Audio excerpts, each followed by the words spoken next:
Tsarist and Communist Russia, 1855 to 1917. The establishment of the Bolshevik government. The Kornilov affair. General Kornilov was the new supreme commander of the army appointed by Kerensky. He was to bring trustworthy troops to Petrograd, but instead he sent his troops to seize control of the government. Kerensky immediately denounced Kornilov. The Petrograd Soviets were used to defend Petrograd from counter-revolution. The Bolsheviks also provided help. They helped get soldiers, workers and sailors prepared to defend the city, and the Red Guards appeared on the streets. Kerensky supplied them with weapons, and Kornilov was arrested after their troops never even turned up. On the 3rd of April 1917, Lenin returns to Russia with the April Thesis.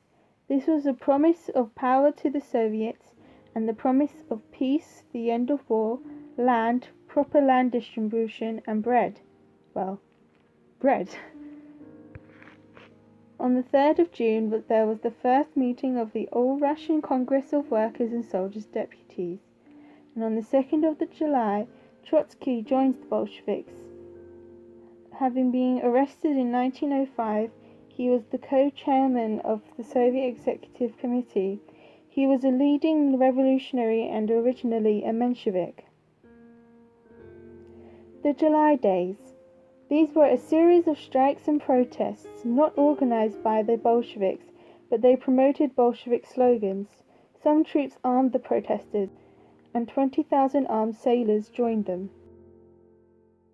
On the 5th of July, Bolshevik leaders were arrested and Lenin flees to Finland.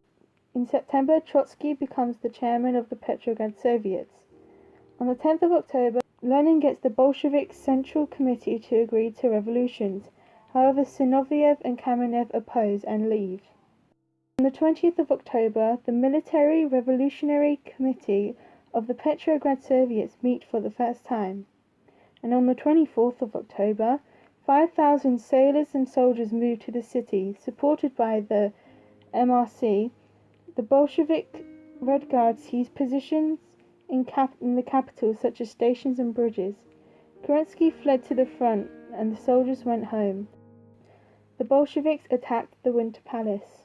On the 27th of August, over 10,000 people stood in front of the Winter Palace on the day of the siege. However, most were bystanders, and most of Petrograd remained undisturbed. Restaurants, trams and taxis carried on as normal. Opposition. It took 10 days to persuade the state banks to hand over the reserves under the threat of armed intervention. Kerensky set up headquarters in Kachina and rallied an army. Lenin deals with opposition. He used propaganda against political and class enemies.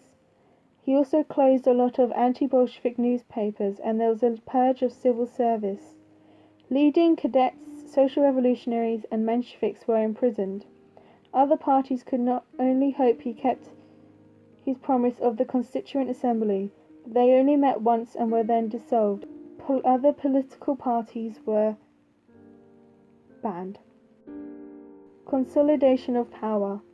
Lenin's decrees of November 1917. The decree on land. This authorized peasants to take any land they wanted, and local Soviets were to supervise land reforms. The decree on peace. This ended their Russia involvement in World War I. However, this also led to the Treaty of Brest-Litovsk of March 1918. This meant that Russia had to pay 3 billion rubles in reparation and lost a third of their land, including the Ukraine, which was a major grain source. Russia had lost a population of 45 million. Hi guys, thank you so much for watching this week's revision video. I am going to try and do more talking outros just to kind of connect with my audience a bit more. Please do follow all